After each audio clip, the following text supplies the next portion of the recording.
ప్రభువునందు ప్రియమైన దేవుని బిడ్డలారా, మరి ఈ యొక్క వారానికి మనకు ఒక చక్కని అంశం ఇవ్వబడి ఉంది. ఆ అంశం ఏంటంటే మరి call to God's people to flourish. దేవుని బిడ్డలు వర్ధిల్లునట్లు దేవుడు పిలుస్తున్నాడు. దేవుని బిడ్డలమైన మనం వర్ధిల్లునట్లు దేవుడు పిలుస్తూ ఉన్నాడు. త్రిత్వ కాలంలో మనము మరి మన చర్చ్లో మనం వేసేటటువంటి ఈ యొక్క లిటర్జికల్ కలర్ గ్రీన్, ఈ సీజన్ అంతా కూడా ఈ సంవత్సరంలో 25 ప్లస్ ఒక ఆదివారం త్రిత్వాదివారాలు మనకు ఉన్నాయి. మరి ఈ కాలం అంతా కూడా ఈ యొక్క గ్రీన్, పాస్టర్ గారు స్టోల్ గ్రీన్ ఉంటుంది ఈ చర్చ్లో, మరి అన్నీ కూడా గ్రీన్ కలర్ ఉంటాయి. ఎందుకు ఈ కాలానికి మరి గ్రీన్ని సెలెక్ట్ చేశారు అని మనం ఆలోచిస్తే చక్కగా మనకు అర్థమవుతుంది. Green symbolises flourishing. ఈ యొక్క పచ్చదనం అనేటటువంటిది ఎప్పుడూ కూడా అది మరి వర్ధిల్లుటకు అది ఒక గుర్తుగా, సంకేతంగా ఉన్నట్టు మనం చూస్తాం. పచ్చని పైరులను మనం చూసాం అనుకోండి, మన కళ్ళకి ఎంత అందంగా ఉంటుందో, ఎంత ఆహ్లాదకరంగా ఉంటుందో, కళ్ళకి ఎంత చల్లగా ఉన్నట్టు మనకు అనిపిస్తుంది. అంటే మనం చూసే కలర్ అది మన యొక్క మైండ్ మీద, మన హార్ట్ మీద ఒక రకమైనటువంటి ఎఫెక్ట్ని చూపిస్తుంది. అలాగే మరి యొక్క గ్రీన్ కలర్ అనేటటువంటిది అది జీవాభివృద్ధి, గ్రోత్ ఆఫ్ ద లైఫ్, జీవం అభివృద్ధి చెందుతున్నట్టు, దినదినాభివృద్ధి, ఆ అభివృద్ధిలో ఒక సమృద్ధి, మరి ఇవన్నీ కూడా ఉంటాయి. ఇది ఫలభరితమైనటువంటి మరి స్థితికి గుర్తుగా ఉంది. కాబట్టి మనందరం కూడా ఫ్లరిష్ అవ్వాలని కోరుకుంటాం. అన్నిటిలో ఫ్లరిష్ అవ్వాలని కోరుకుంటాం. అంటే ఈ లోక జీవనంలో, దైవిక మరి ఈ యొక్క జీవనంలో మనం వర్ధిల్లాలి, మనం చేపట్టే కార్యములలో మనం విజయం సాధించాలి. ఈ విషయాలన్నీ కూడా మనము మరి ఆశిస్తున్నటువంటి వారంగా మనం ఉంటాం. ప్రియమైనటువంటి వారులారా, బైబిల్ గ్రంథం అద్భుతమైనటువంటి గ్రంథం. ఎందుకు అంటే లోకానికి తెలియనటువంటి అనేకమైనటువంటి అద్భుతమైన సత్యాలు ఏవైతే మన జీవితానికి అవసరమైనాయో ఆ మార్గదర్శకమైనటువంటి ఆ యొక్క విషయాలన్నీ కూడా దేవుడు తన వాక్కు ద్వారా తన గ్రంథంలో మనకు అనుగ్రహించారు.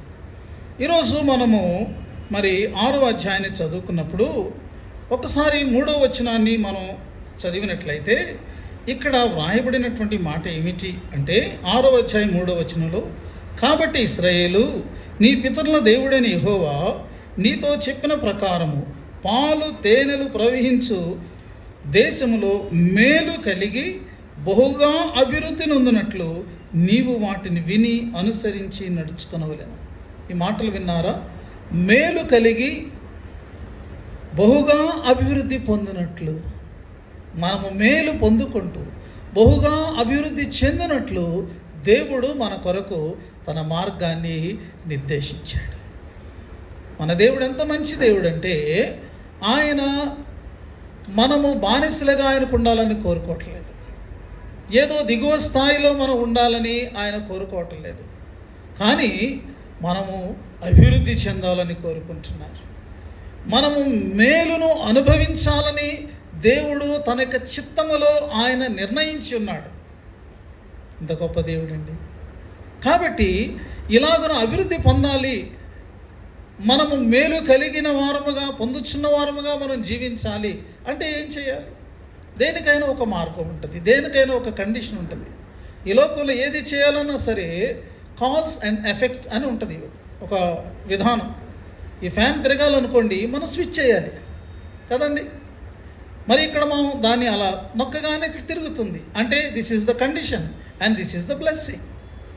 అలాగే దేవుడు కూడా ప్రతిదానికి కూడా ఇదిగో నువ్వు ఇలా చేస్తే నీకు ఈ మేలు కలుగుతుంది అని దేవుడు చెప్పారు.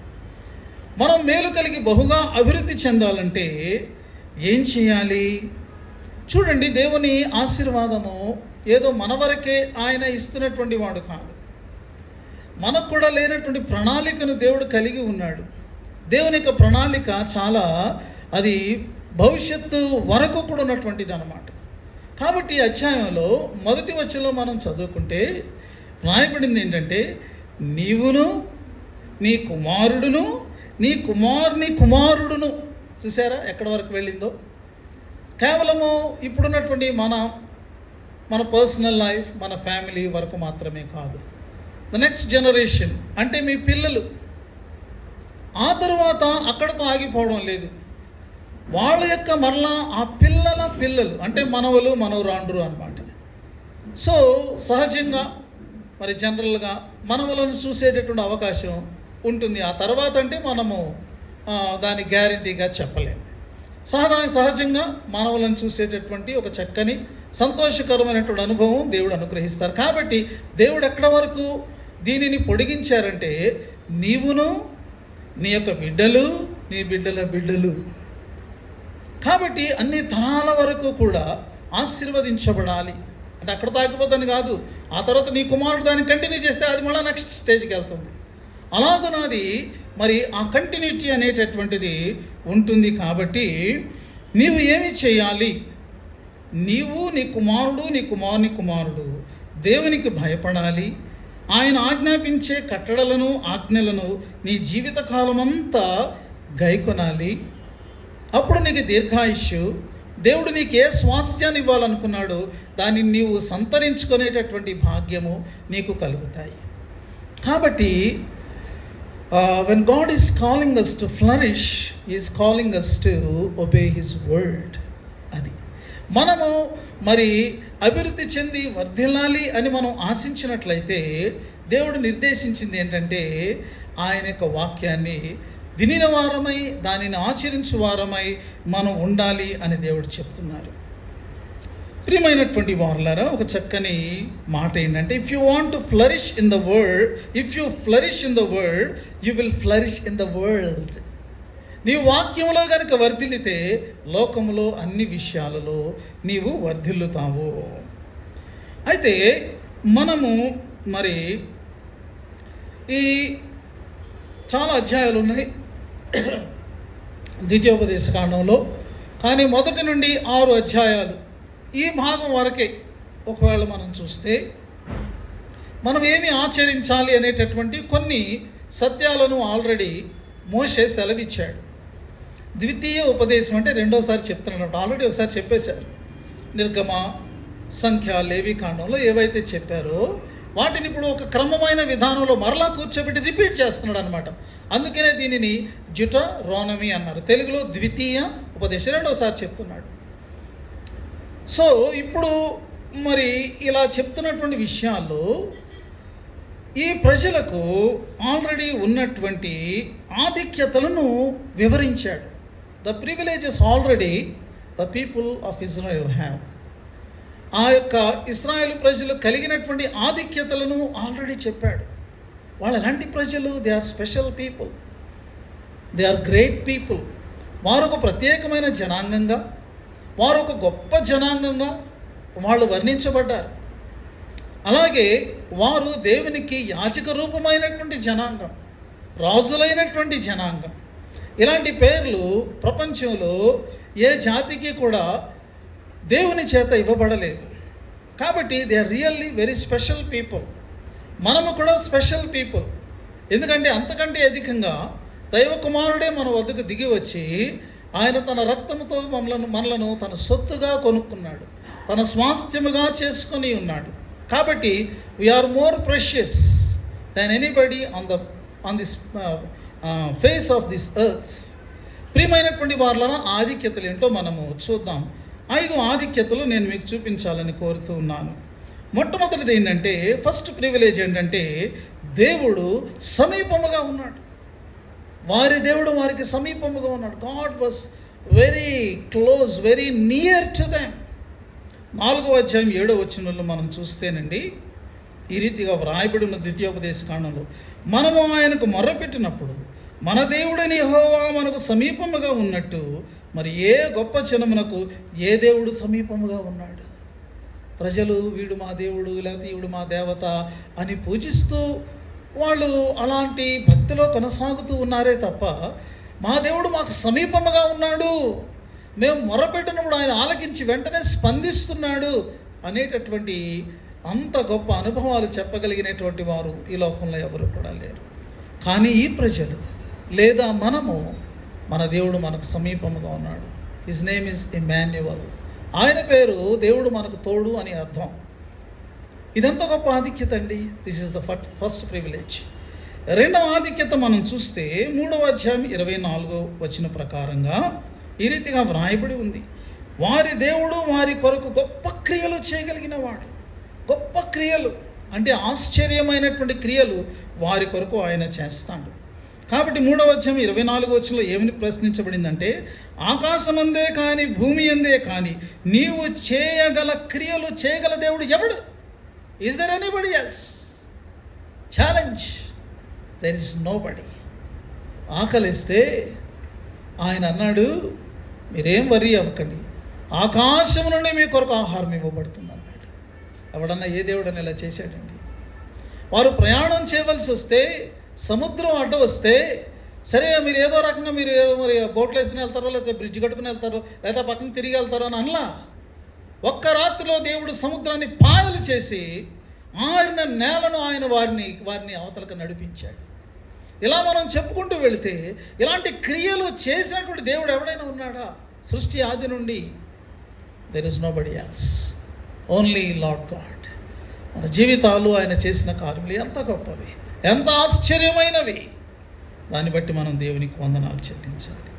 మూడవది ఏమిటి అంటే, వారి దేవుడు వారి కొరకు పరాక్రమము చూపగలిగినటువంటి దేవుడు.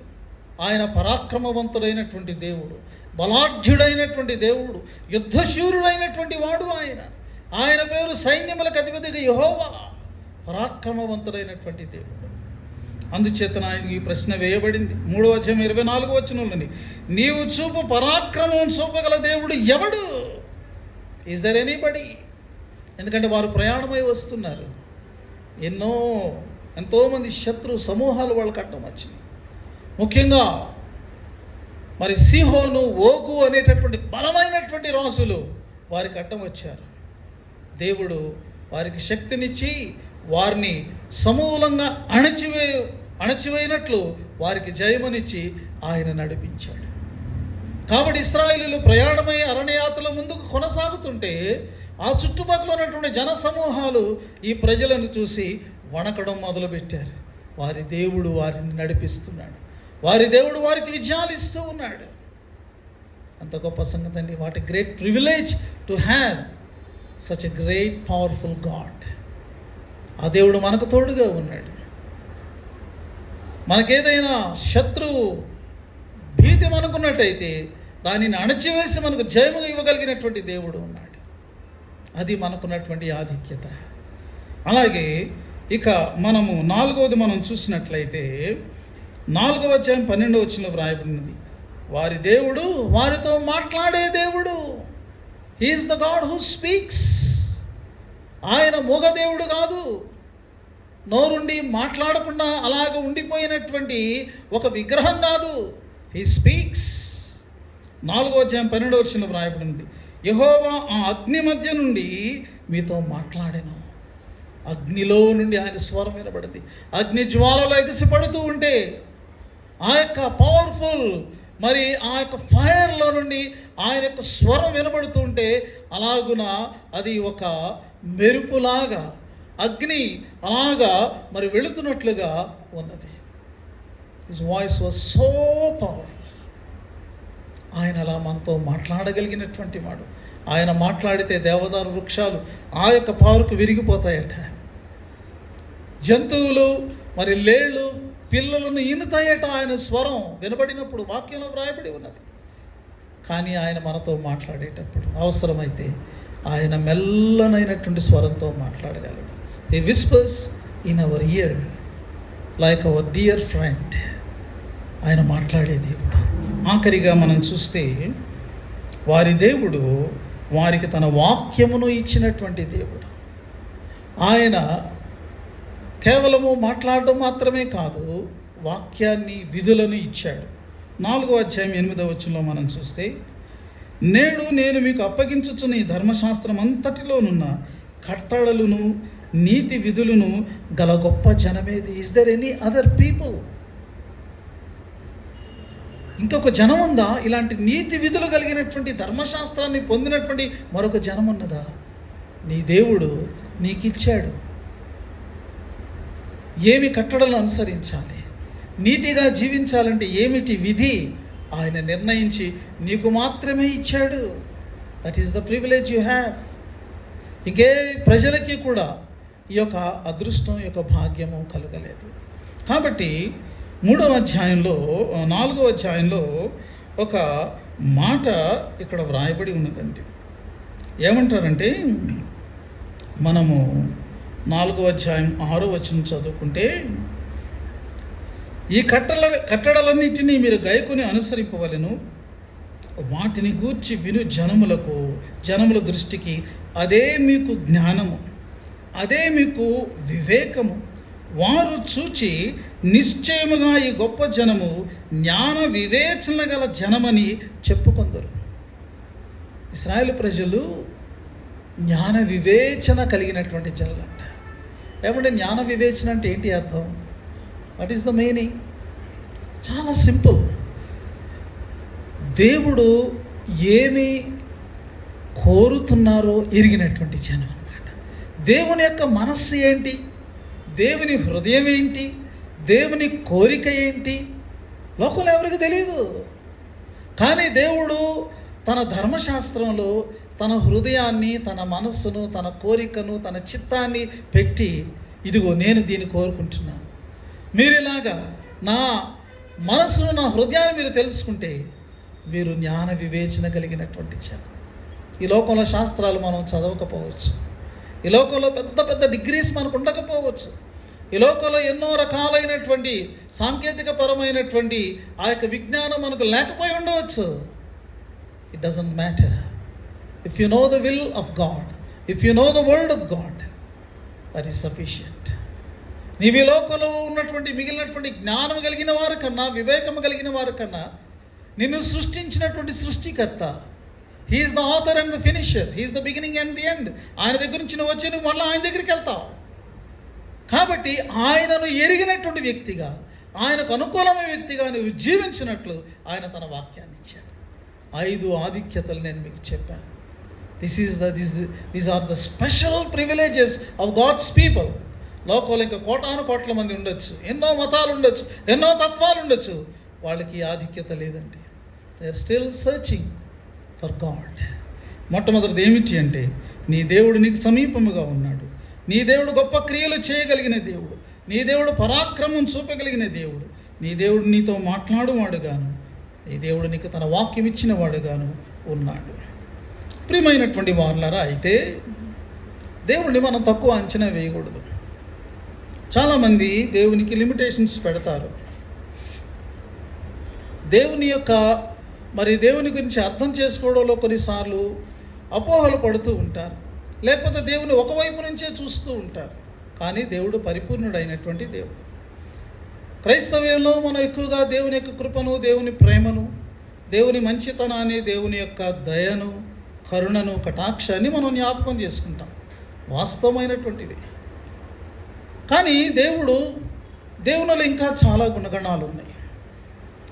ఇవి దేవుని ఎరగనటువంటి వారికి దేవుడు తన ప్రేమను చూపిస్తాడు. దేవుని ఎరిగిన తర్వాత మాత్రం మన దేవుడు క్రమశిక్షణ కోరుకునే దేవుడు. Hour God is God of discipline. అది మనం తెలుసుకోవాలి. ప్రేమ గల దేవుడు అనేది ఎక్కడ కుదరదు. మా తండ్రి గారు ఇంట్లో మమ్మల్ని ఎంతో ప్రేమించారు. స్కూల్కి వెళ్తే ఆయన మాకు మాస్టర్.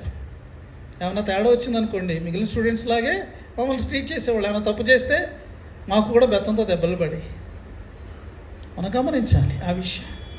కాబట్టి మా ఇంట్లో మా నాన్నగారు కదా, ఇక్కడ కూడా నేను ఏదైనా చేయొచ్చు అనుకుంటే కుదరదు. దేవుణ్ణి మనం అర్థం చేసుకోవాలి. అందుచేత దేవుడు వారికి రీతిగా తాను పరిచయం చేసుకున్నారు. తన కృప ద్వారా ఐగుప్తు నుంచి ఆయన వాళ్ళని తీసుకుని వచ్చాడు. తన యొక్క మహాశక్తి ద్వారా ఆయన అద్భుతాలని చేశాడు. వారి ఎడల మనస్సు కలిగి ఆయన వారికి ఆహారాన్ని, పానాన్ని అన్నిటినీ సమకూరుస్తూ వచ్చాడు. ఇవన్నీ ఉన్నాయి. కానీ don't take God for granted.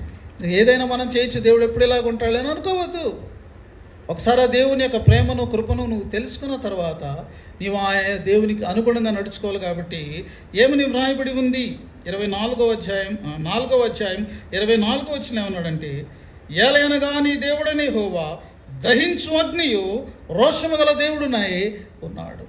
Hour God is consuming fire.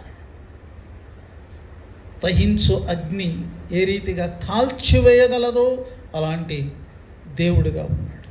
ఆయన రోషము కలిగినటువంటి దేవుడుగా ఉన్నాడు. నీ దేవుడు చచ్చుదోతమ్మ కాదు, అది తెలుసుకో. నీ దేవుడు చచ్చుదోతమ్మ అయితే నువ్వు అంతే, నేను అంతే. కానీ మన దేవుడు జెలస్ గాడ్. ఆయన ప్రతి విషయంలో పట్టుదల కలిగినటువంటి దేవుడు, రోషము కలిగిన దేవుడు, పౌరుషం కలిగిన దేవుడు. తన మహిమను ఆయన ఎవరికి షేర్ చేసుకోడు. ప్రియమైనటువంటి వారలారా, దీన్ని మనం తెలుసుకోవాల్సిన అవసరం ఉన్నది. కాబట్టి ఆయన దహించు అగ్నియు రోషము గల దేవుడు అయినాడు. కాబట్టి మనం ఏం చేయాలంటే మనం జాగ్రత్త పడాలంట. We have to be very very careful when we deal with this God. చాలా వాటితో మనం చాలా జాగ్రత్తగా ఉండాలండి. కరెంటు వల్ల మనకెంతో, ఎలక్ట్రిసిటీ వల్ల మనకెంతో ప్రయోజనం ఉన్నది. కానీ అలాగని ఎలక్ట్రిసిటీతో మనం ఆడటం మొదలెట్టామనుకోండి, ఒక్కసారి షాక్ కొట్టిందంటే మనకు తెలుసు ఎన్నో ప్రమాదాలు. ఒకసారి ఒక కార్పెంటర్ మా ఇంట్లో పనిచేస్తూ ఉన్నాడు. సడన్గా అతను తర్వాత పనికి రాలే. ఏంటంటే సడన్గా చనిపోయాడు అన్నారు. అరే చనిపోయాడా, ఏం జరిగింది? ఒక ఇంట్లో అతను పని చేస్తూ ఉన్నాడు. ఒక ఐరన్ రాడ్, ఆ పై అంతస్తులో ఐరన్ ఓసు ఒకటి ఉంటుంది కదా, దాన్ని ఏదో అతను సెట్ చేసి దాంట్లో గుమ్మలోంచి ఆ యొక్క బాల్కనీ నుంచి బయటికి పెట్టాడు. అతను చూసుకోలేదు, బయట ఎలక్ట్రిక్ వైర్ వెళ్తుంది, దానికి టచ్ అయింది. వెంటనే within no time he died at the spot. లోకంలో ఉన్నటువంటి ఈ యొక్క ప్రకృతి శక్తుల విషయంలోనే మనం బహుజాగ్రత్తగా ఉండాలి. ఆ ప్రకృతి శక్తులను సృష్టించినటువంటి దేవుని విషయంలో మనం ఇంకెంత జాగ్రత్తగా ఉండాలండి, అజాగ్రత్తగా ఉంటే. అందుకనే ఈ 6 అధ్యాయాలు నేను చదివినప్పుడు కనీసం 5 జాగ్రత్తలు నాకు కనిపించినాయి. జాగ్రత్త పడుము అనేటట్టు. You should be very careful. You should play with God. దానివల్ల మనకు వచ్చేటటువంటి నష్టం ఇంత అంతా కాదని తప్పకుండా మనం హెచ్చరికను పొందవలసిన వారముగా ఉంటున్నాం. మొదటి జాగ్రత్త 6వ అధ్యాయం 12వ వచనంలో మనం చదువుకున్నట్టు మూలవాక్యంలో ఉన్నది. యెహోవాను మరువకుండా జాగ్రత్త పడుము. దేవుడిని మర్చిపోతావేమో, నువ్వు జాగ్రత్త పడు. ఈ మాటలు ఏ సందర్భంలో అంటున్నారంటే, ఇదిగో ఇశ్రాయేలు, నేను నిన్ను ఆశీర్వదించాను, నీవు ఇప్పుడు నీకు ఇచ్చే దేశంలో నువ్వు ప్రవేశిస్తావు. అక్కడ నీ కొరకు నీవు కట్టుకోని అవసరం లేకుండా మంచి క్వార్టర్స్ రెడీగా ఉన్నాయి. కట్టని పురములు నీకున్నాయి, కట్టని గృహములు నీ కొరకు నీవు కట్టనవసరం లేకుండా కట్టబడిన గృహాలు నీకున్నాయి. నీవు నాటుకోనవసరం లేకుండా నాటబడినటువంటి చక్కని ద్రాక్ష తోటలు, ఒలీవ తోటలు, అంజూరపు తోటలు నీ కొరకు సిద్ధంగా ఉన్నాయి. నీవు త్రవ్వుకోనవసరం లేకుండా ఆల్రెడీ త్రవ్వబడినటువంటి ఎంతో మధురమైనటువంటి జలములతో నిండినటువంటి బావులు ఉన్నాయి.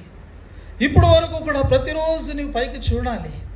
దేవా, ఇదిగో నేను నీ మీద ఆధారపడి ఉన్నాను, నాకు మన్నా కావాలి, లేకపోతే నాకు పూరేళ్ళు కావాలి, నాకు దాహమవుతూ నీళ్లు కావాలి, ఇదిగో నేను ఎండలో ఉన్నాను, నీ చల్లని మేఘం కావాలి, ఇదిగో నేను చలిలో ఉన్నాను, నీ యొక్క అగ్ని మేఘం నాకు ఉండాలి అని ప్రతిరోజు నువ్వు చూసావు. కానీ ఇప్పుడు ఆ యొక్క బాధలన్నీ కూడా తప్పినాయి. నీవు తిని చక్కగా తృప్తి పొంది హ్యాపీగా, ఎటువంటి రిలాక్స్డ్గా, ఫ్రీగా జీవించే అవకాశం ఏర్పడింది. అయితే ఈ పరిస్థితి నీకు మరుపును కలుగు చేయొచ్చు. నీవు తిని తృప్తి పొందినప్పుడు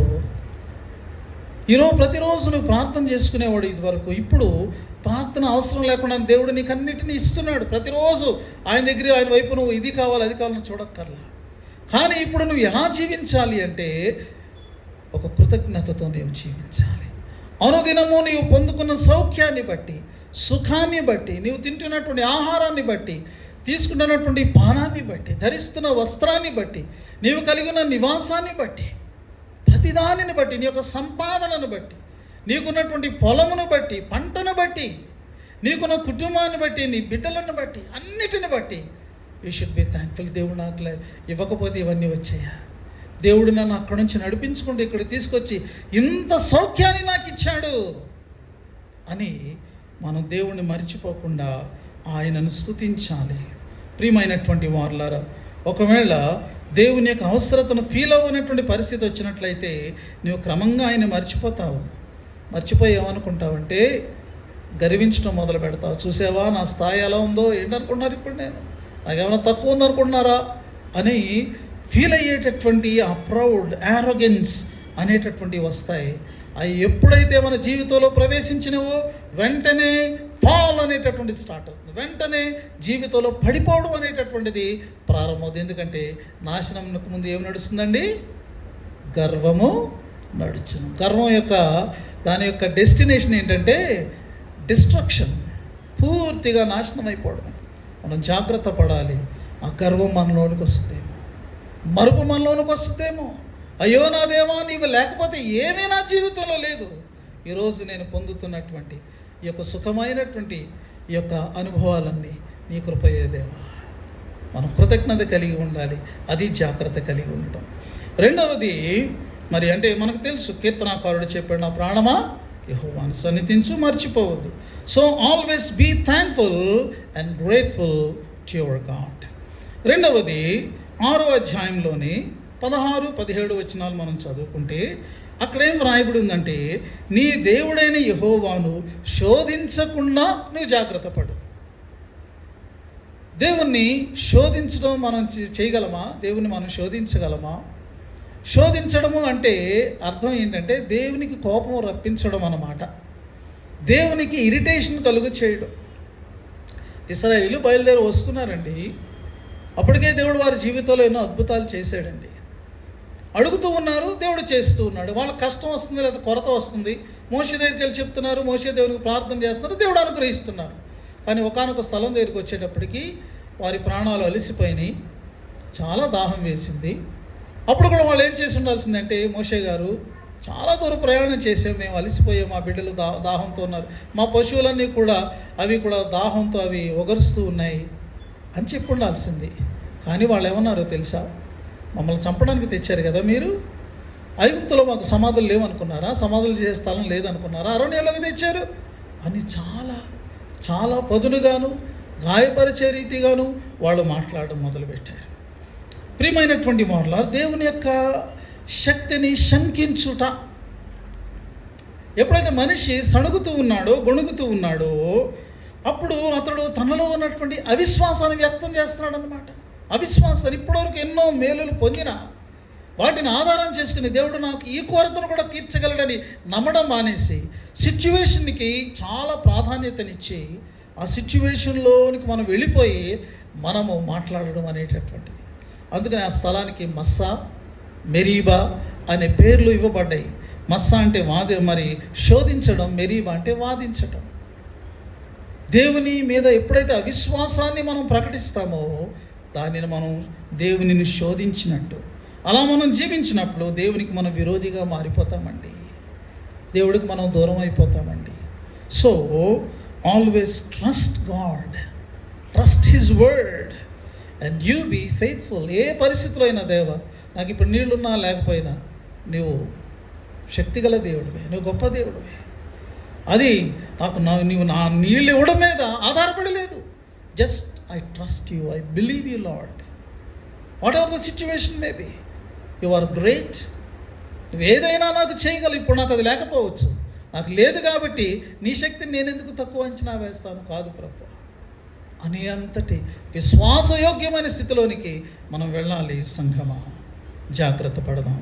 so always trust the Lord and be faithful. మూడవది మనం చూద్దాం, 4వ అధ్యాయం 19వ వచనంలోనికి రండి.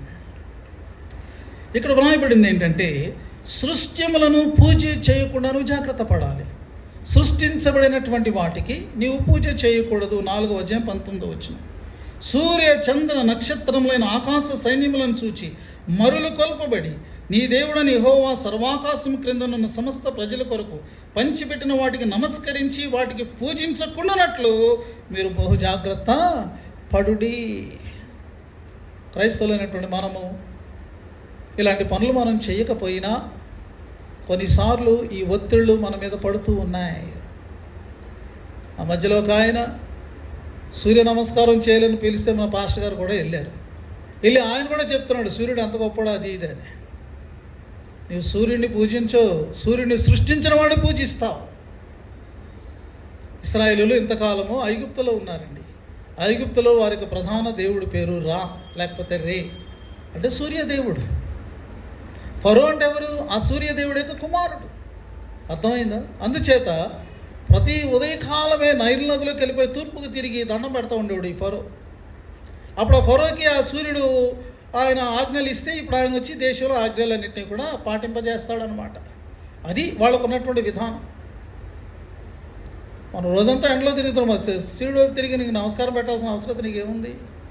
ఏమండి? అదేదో పెద్ద ఇంపార్టెంట్ దానిలాగా మనకు చెప్తూ ఉంటారు. మనం కూడా సూర్యుడు వల్ల చాలా లాభాలు ఉన్నాయి కదా అని చెప్పేసి టెంప్ట్ అయ్యి చేసే పరిస్థితి ఉన్నది. దేవుడు చెప్తున్నాడు, జాగ్రత్త, వాడిని సృష్టించిన వాడని నేనే. అబ్రహాము యొక్క పూర్వీకులు ఊర్ అనేటటువంటి ఆ ప్రదేశంలో ఉండేవాళ్ళు. తర్వాత హారాను అనే ప్రదేశంలోకి వచ్చారు. వాళ్ళకున్నటువంటి ముఖ్య దేవుడు ఎవరో తెలుసా? మూన్ గాడ్, చంద్రదేవుడు, చంద్రదేవత. దేవతకు పెద్ద దేవాలయం, పూజారులు, ఇంకా చాలా రకాలైనటువంటి ఆ యొక్క మరి మత సంబంధమైనటువంటి డెవలప్ అయిపోయినాయి అక్కడ. అలాంటి వాటిలో నుండి తెరహు తన కుటుంబం వచ్చింది. తెరహు అంటే అర్థం నేను చదివాను, ప్రొటెక్టర్ ఆఫ్ మూన్ గాడ్, అంటే ఆ యొక్క చంద్రదేవత పూజను కంటిన్యూ చేసేవాడు అని అర్థం అనమాట. అబ్రహాం యొక్క తండ్రి పేరు అది. అలాంటి స్థితిలో ఉండి దేవుడు వారిని పిలిచాడు. మరలా బ్యాక్గ్రౌండ్ ఆ యొక్క స్థితిలోకి మీరు వెళ్తారా? ఈ కనాను మరి ప్రజలందరూ కూడా వీరు ఎక్కడికైతే ప్రవేశిస్తున్నారో అక్కడ వాళ్ళకి చాలా దేవుళ్ళు దేవతలు ఉన్నాయి. సృష్టిలో ఉన్నటువంటి పంచభూతాలను దేవుళ్ళుగా పూజించే స్థితి ఉన్నది. కానీ నీవు అలా చేయకూడదు. వాటిని సృష్టించిన వాడు నీ దేవుడు. దృశ్యమైనవి, అదృశ్యమైనవి, ప్రకృతి శక్తులు కానీ ఇంకా ఏ శక్తులు కానీ ప్రియమైనటువంటి వాళ్ళారా ఏవి దేవుడు కాదు. వాటిని సృష్టించిన వాడు నీ దేవుడై ఉన్నాడు. ఆయన నీవు చూడు, నీవు పూజించేటటువంటి దేవుడు సృష్టికర్త అయినటువంటి దేవుడు. సృష్టి అయిన దేవుడు, సృష్టి అయినటువంటి వాడు కాదు. దీన్ని మనం చాలా జాగ్రత్తగా పెట్టుకోవాలి. మన చుట్టూ ఉన్న సమాజం మన మీద తెచ్చేటటువంటి మరి ఆ యొక్క ఒత్తిడులలో మనం జయం పొందాలి. So always worship God who is your creator, who is the creator of everything. 4వది మనం చూద్దాం. 4వ అధ్యాయం 23వ వచనంలో ఏం రాయబడి ఉందంటే, మీరు మీ చేతులతో చేసుకునే విగ్రహాలను పూజ చేయకుండా జాగ్రత్త పడాలి. మీరు చేతుల్లో విగ్రహాలు చేసుకోకూడదు, వాటిని పూజించకూడదు అని వ్రాయబడి ఉన్నది. చూడండి, ఇక్కడ వచ్చినాను మనం చదువుకుంటే, మీ దేవుడని యెహోవా మీకు ఏర్పరిచిన నిబంధనను మరచి నీ దేవుడని యెహోవా నీకు ఆజ్ఞాపించినట్లు ఏ స్వరూపము కలిగిన విగ్రహమునైనను చేసుకొనకుండానట్లు మీరు జాగ్రత్త పడాలి. Don't make idols. నీ చేతితో చక్కగా నేర్పుతో బొమ్మలు చేసుకుని అవే దేవుడని మీరు అనుకోవద్దు. మన చుట్టూ ఉన్న సమాజంలో మనం చూస్తుంది అదే. ఇశ్రాయేలీయులు కనాను దేశంలో, ఐగుప్తు దేశంలో ఉన్నప్పుడు ప్రియమైన వారులారా, అక్కడ ఏ ప్రతిమలు ఉండేవో తెలుసా? ఏ విధమైనటువంటి రూపంలో ఉన్నటువంటి దేవుళ్ళు ఉండేవాళ్ళో తెలుసా? కప్ప దేవుడు, కప్ప షేపులో దేవుడు అనమాట. ఆ కప్ప ముందుకు వెళ్ళి నమస్కారం చేస్తారు. లేకపోతే పేను, అదొక దేవుడు. లేకపోతే మిడత, అదొక దేవుడు. లేకపోతే మరి ఈగ దేవుడు. అందుకనే ఈగల గుంపులు, ఆ యొక్క మిడతల గుంపులు, ఆ యొక్క పేలు, ఇవన్నీ వాళ్ళ మీదకి తెగులుగా వచ్చింది చూసారా? అవన్నిటినీ వాళ్ళు దేవతలుగా పూజిస్తారు. దేవుడు వాటన్నింటినీ కొట్టివేసి దేవుడు నేనే నిజమైన దేవుడిని అని అక్కడ ఆ తెగులు రప్పించడం ద్వారా ఆయన నిరూపించుకున్నాడు. ఇశ్రాయేలీయులు వారు సినాయి పర్వతం దగ్గరికి వచ్చారు. మోషే పైకి వెళ్ళాడు. కింద వీళ్ళు ఏం చేస్తున్నారండి? బంగారంతో ఒక దూడని చేసుకుని, ఆ దూడని ఏమంటో తెలుసా? మమ్మలను ఐగుప్తులోంచి రప్పించిన యెహోవా ఈ దూడ. ఎవరు? బంగారంతో వాళ్ళు చేసుకున్నారు కదా. అహరోనికి ఇస్తే బంగారు దూడ చేశాడు కదా. ఈ బంగారు దూడ తీసుకొచ్చిందంట. మరి అక్కడ పర్వతం మీద మోషేతో మాట్లాడుతుంది ఎవరు? ఏమండి? ఎంత దేవుడి నుంచి వాళ్ళు తప్పిపోయారో చూసారా? వాళ్ళు ఏం చేస్తున్నారో తెలుసా? దూడ చుట్టూ చేరి త్రాగుతూ తింటూ వాళ్ళు చిందులు తొక్కుతూ చేయకూడనటువంటి చెడ్డ పనులన్నీ చేస్తున్నారు.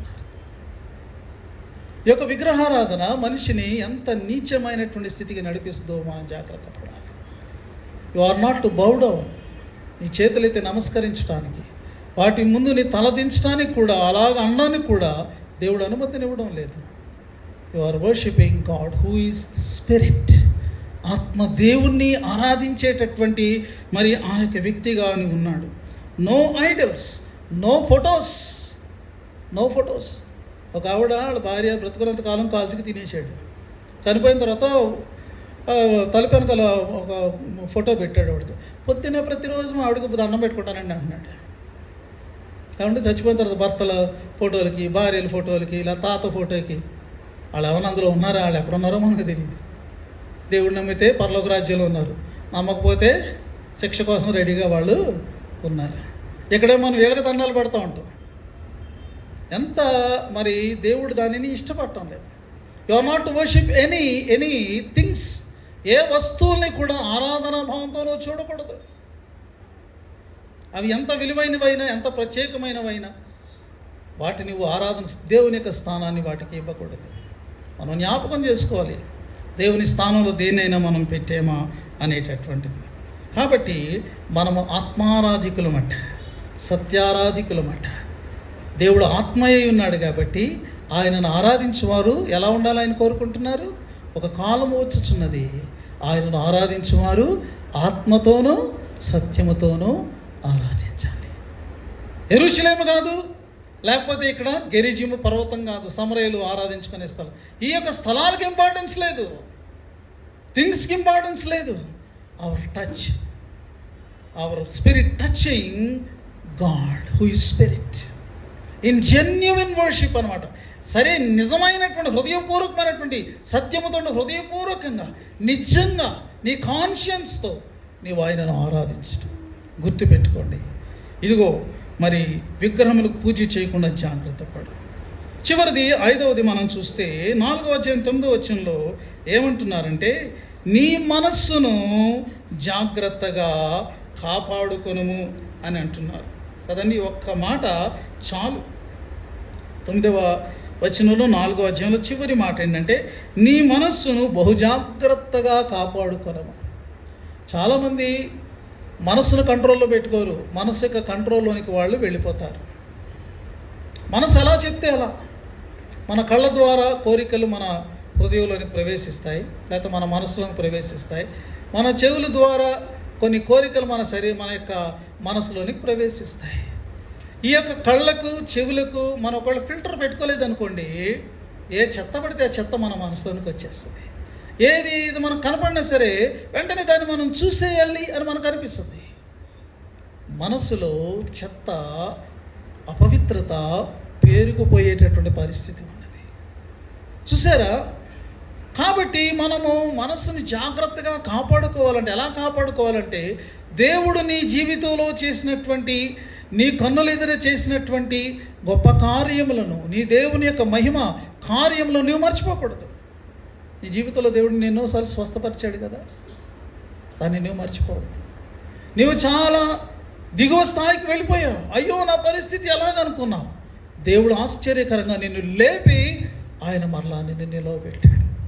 నీకెంతో భయంకరమైన అవమానకరమైన పరిస్థితి వచ్చింది, నువ్వు దాన్ని తట్టుకోలేనంత పరిస్థితి ఏర్పడింది. దేవుడు క్షణాల్లో నిన్ను ఆ అవమాన పరిస్థితిలో పడకుండా ఆయన నిన్ను తప్పించి ఆయన నిన్ను నిలవబెట్టాడు. ప్రియమైన వారులారా, మనం ఇలా లెక్కేసుకుంటూ ఉంటే మన జీవితంలో ఆయన యొక్క కార్యములను మన కన్నుల ఎదుట మనం పెట్టుకోవాలట, అవి మన కన్నుల ఎదుట ఉండాలట. కాబట్టి నీవు మరి ఇక్కడ చెప్తున్నటువంటి మాట మనం చదివితే అదే ఉంది, నీవు కన్నులారా చూచిన వాటిని మర్చిపోవద్దు. నీ జీవిత కాలం అంతా నీ హృదయంలో నుండి అవి తొలగిపోకుండానట్లు store them in your heart. ఎప్పుడైతే వాటిని నువ్వు నీ మనసులో పెట్టుకుంటావో, నీ మనసు చంచలం కాకుండా దేవుని మీద నుండి వేరొక వాటి మీదకి డైవర్ట్ అవ్వకుండా నీ మనస్సు నువ్వు కాపాడుకోగలవు. 5 జాగ్రత్తలు మనం చూసాం. నీ దేవుడు రోషము గల దేవుడు, నీ దేవుడు దహించోగ్ని అయినటువంటి దేవుడు. ఆయన నీ విషయంలో ఆయన చాలా నీవు డిసిప్లిన్గా ఉండాలని ఆయన కోరుతూ ఉన్నాడు. కాబట్టి మొదటి జాగ్రత్త ఏమిటి అంటే, దేవుణ్ణి మర్చిపోవద్దు. రెండోది, ఆయనను శోధించొద్దు. సృష్ట్యాల్ని నువ్వు పూజించొద్దు. నీ చేతితో చేసుకున్న విగ్రహాలు, నువ్వు చేతితో విగ్రహాలు చేసుకోవద్దు, పూజ చేయవద్దు. నీ మనస్సును జాగ్రత్తగా కాపాడుకో.